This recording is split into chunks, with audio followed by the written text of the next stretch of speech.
the role of an agent, I was in the game before Jay was, the role of an agent has changed dramatically over the last 50, 60, 40 years, hasn't it? Now we're talking about, there used to be an agent that would go in, do the deal, and he'd be gone, right? Might get a boot deal, right? Yeah. Now all of a sudden, you're talking about appearance fees. That is something else that used to get. Now it's image rights. There's now the protection of that player has become global.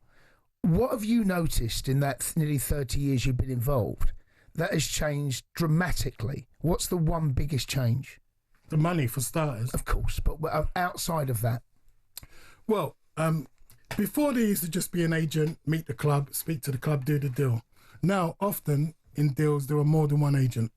And whenever you see 2, 3, 4 agents involved in a deal, you're like, well, why does there need to be 2, 3, 4 agents in a deal? A question that the fans will agree with me on is, why do the clubs need to have an agent? So you're a club. You've got chief executives, director of football, sporting directors, and then all of a sudden some guy rocks up and says, yeah, I'm an agent, I'm representing the club.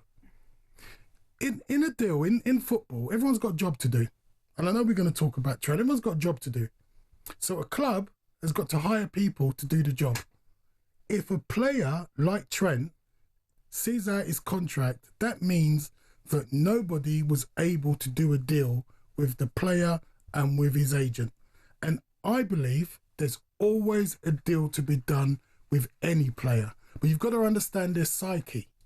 In Trent's case, if he's going Liverpool anyway, there's a case to say that someone could have sat down with him and his brother and tried to do a deal. Now, the fans are just bemused by that situation. So, do you think it was disappointing from Liverpool that deal didn't get done? Listen, from a Liverpool point of view, they're a classy outfit. I'll tell you why they're a classy outfit. Because some other clubs might have tried to make Trent look bad, but they held the council, and so did Trent. So what that says about Liverpool is that they are a classy outfit, and they accepted the situation, and they didn't try and put him in the reserves, not play him. Because a contract's a contract. You can only be loyal within the terms of a contract. And the fans have got to be black and white. The fans have got to say, we want our players to honour their contracts regardless of what happens. Okay, but if you're representing Trent, right, and Real Madrid throwing you up 2 years left on his deal... 2 years, Jamie. Well, that's what they're talking about. No, maybe. but I'm saying that's a long time. Okay, well, that's what they were saying. They were maybe tapping him up 2 years ago, right? And then he gets to the last 12 months of the deal. Do you say to him, let's see it out? Do you know what? I understand what you're saying, but do you know what? It's so interesting when people talk about seeing out contracts. Yeah. If a player says, I'm going to say out my contract, a week can be a year. You can't do that because you can get injured, you can lose your form, so many things can happen. Yeah, this is why, because it was just Trent and his brother, it was easier for them to just hold counsel. If it was a big company with employees and commercial demands and overheads, then maybe they're looking at, oh, come on, man, let's just do a deal with Liverpool.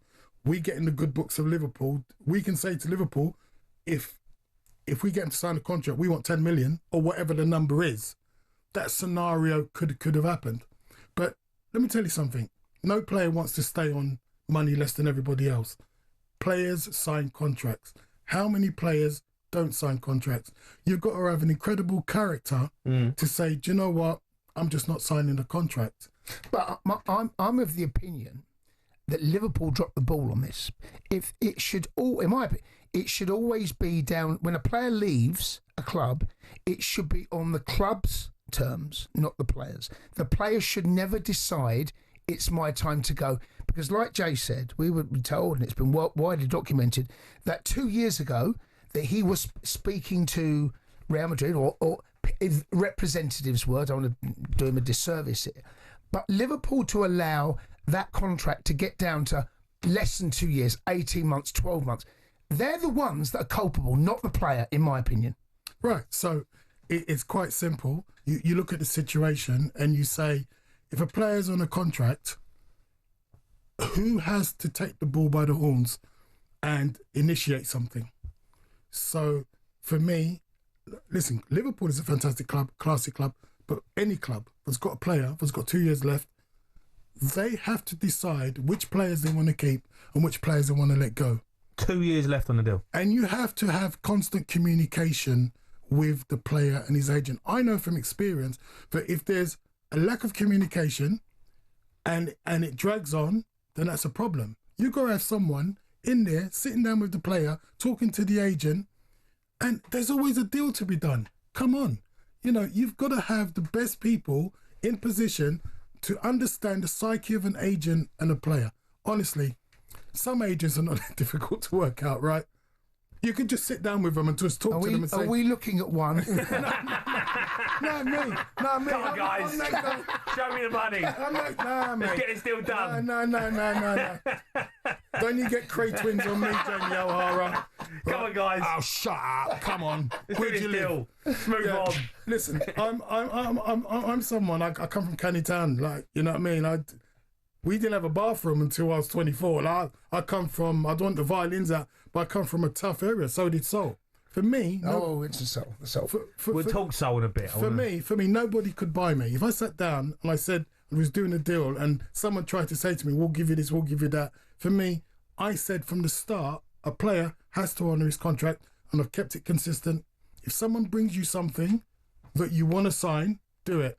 But it's just like people can't accept the Steve McManamans or the Sol Campbells or the, Trent Alexander-Arnolds because they didn't sign a contract. And here's the funny thing. People say, just sign a contract. What contract?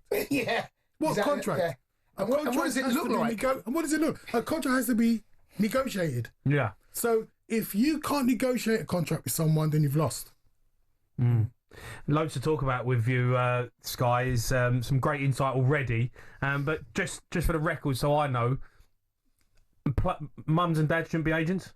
Now, there are great mums and dads. I've met some mums and dads that are great people, and I say to them, if you want to be an agent, I can stay in the background and advise you. But what the players want, let's be clear, they want mum, dad, brother, sister, or if they've got someone in the family that is capable of doing it, great. But ultimately, I mean, if you listen to a YouTube clip by Stefanos Tsitsipas, he's a tennis player. You know who he is, James? No. Sorry, James? No. Yeah, he's a great tennis player. His dad was around him his whole career. Yeah. And then one day he said, I've lost my dad. I want you to just be my dad. And if you watch it, it's really emotional. What, because of the business side of it? No, because his dad was just around him and it was getting blurred. Right. And so him, Lewis Hamilton, Chris Eubank Jr., there's examples of kids that have just gone, you know what, I just want you to be my mum or my dad or my brother. There's been loads of examples. I mean, the Williams sisters is a but you think about what he'd done for them and what they achieved, in terms of the positivity and the encouragement and being there as an absolute rock by their side to make sure that could go on to achieve the best potential they had and go and achieve it. And no one can doubt that, right? The Bellinghams are winning. The Bellinghams are winning. Joby's just gone to Borussia. Yeah, I know. They're doing it right. No, Jude, I was so impressed with him when I heard what happened at that Man United meeting, because there's no agent in the world that's not trying to make him sign at Man United, because Man United, let's just say, they're good players, and everybody in football knows that. So if you've got a player there, an agent will say, hang on a minute, why are you looking at the football? This is just a great deal. Yeah. So Jude Bellingham, his mum, his dad, and Joby, they're all winning. Yeah. So that's an example of a family where mum and dad are doing a great job. Yeah. But not everybody is Jude Bellingham's mum and dad. The Sports Bar with Jamie O'Hara and Jason Cundy. Monday to Thursday nights from 10 on AM, on DAB, via the talkSPORT app and on your smart speaker. talkSPORT.